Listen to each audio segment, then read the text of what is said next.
all those moments will be lost in time.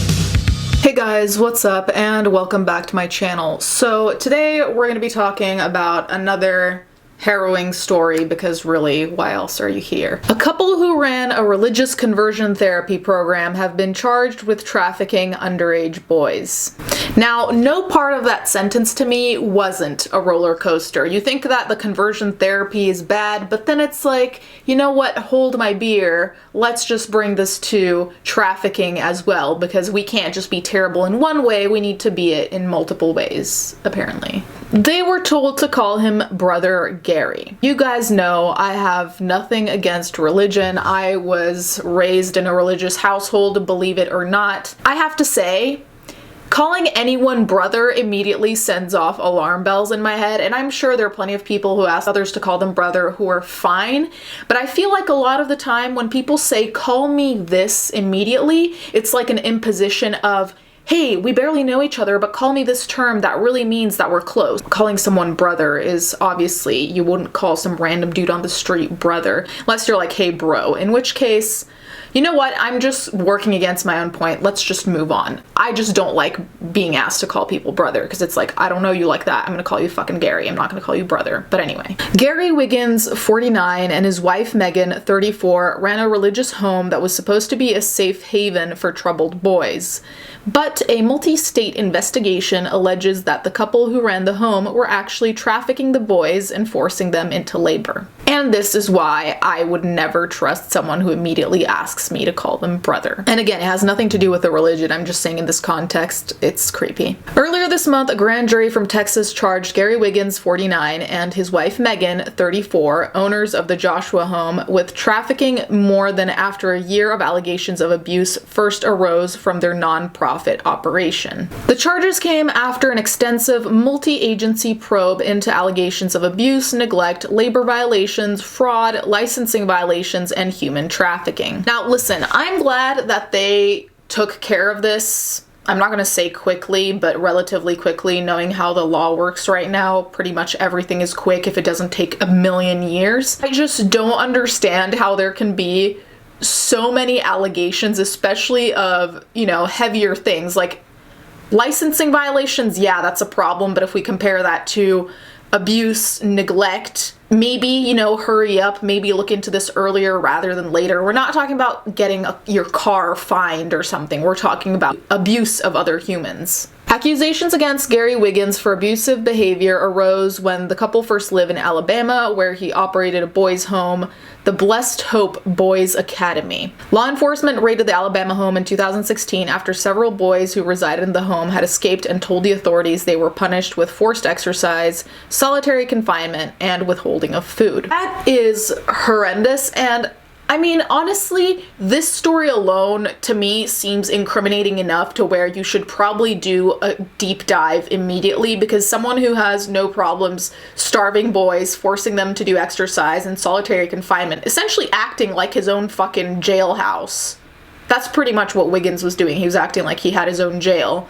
If he has no problem doing that, I'm not saying that that means that he's raped them or he sexually abused them, but I'm just saying it seems like his idea of what's appropriate to do is beyond the confines of what I would call regular or normal or decent. So just based on that, I'd want to look deeper in to see, okay, well, what else does he think is appropriate to do?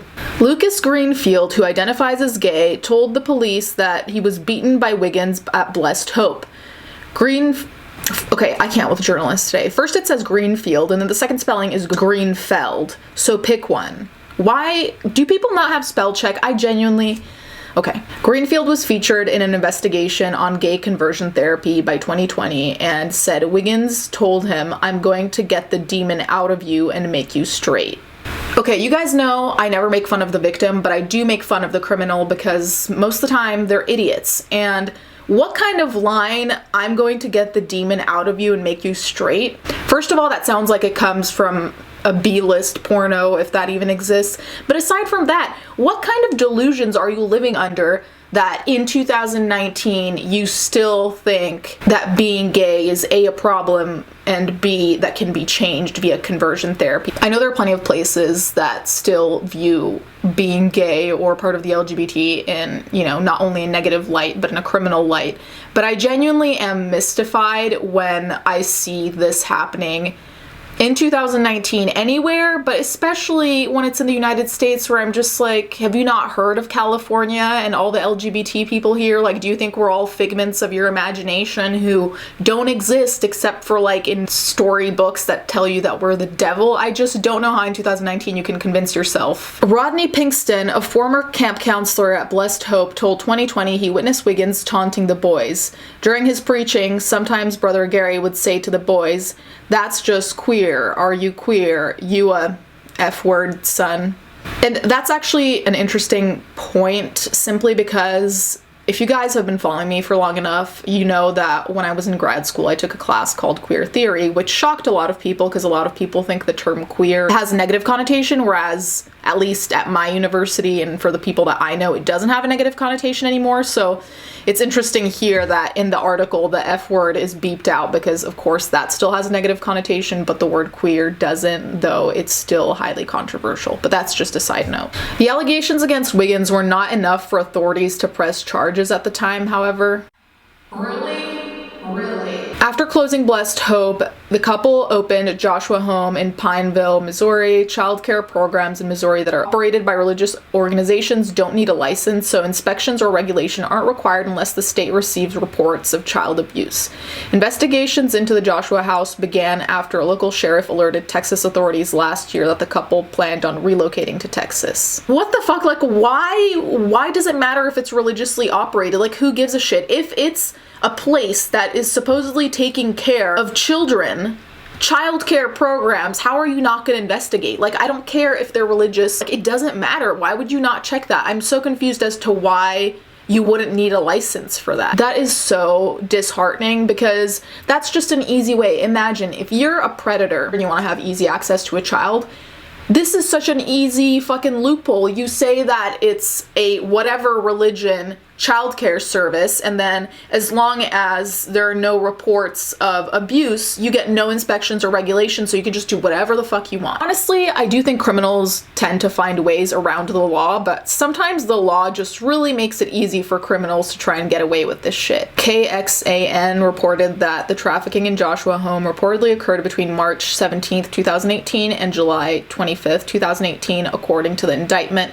Authorities removed 8 boys aged 10 to 17 from the Bertram, Texas home in late July, but the couple relocated back to Alabama before the investigation began. Authorities tracked down the Wiggins in Alabama earlier this month, a year after the Bertram raid, and brought them into custody in Burnett County, Texas. The Wiggins remain in custody at the Burnett County Jail. They're both being held on a $100,000 bond. So here I found another article that was either published or updated 4 hours ago as of today, August 27th. And it says that the couple are accused of forcing 4 underage boys to work for a lawn care company they own, as well as what I previously mentioned. So then it says that before the arrest, the Wiggins were also well known to Alabama and Missouri authorities for the schools they operated in those states. 3 years ago, the Wiggins ran Blessed Hope Boys Academy in a rural community, and Blessed Hope was billed as a private boarding school where parents could send troubled teens for hard work and a Christian education. So this is a little bit more information than we got from the other side, and the fact that it's a boarding school, because before it was unclear whether it was like, you know, a camp or an after school program or whatever, but the fact that it's a boarding school makes it all the more alarming to me, because obviously that indicates that parents aren't around to really monitor how their kids are doing on a day-to-day basis. And also the fact that they're being sent there, considering that these people believe in conversion therapy, also makes me wonder whether the parents either knew or had an inkling that their children were part of the LGBT and wanted to get that removed from them forcibly. Since they relocated a lot, they did it on purpose to find states where there was the loophole where you didn't need licensing or regulation, so you really were just pretty much under the table in a certain way, in a loophole-y way. So anyway, when it got out that there were certain people that they were claiming that there was abuse and stuff like that, parents started calling.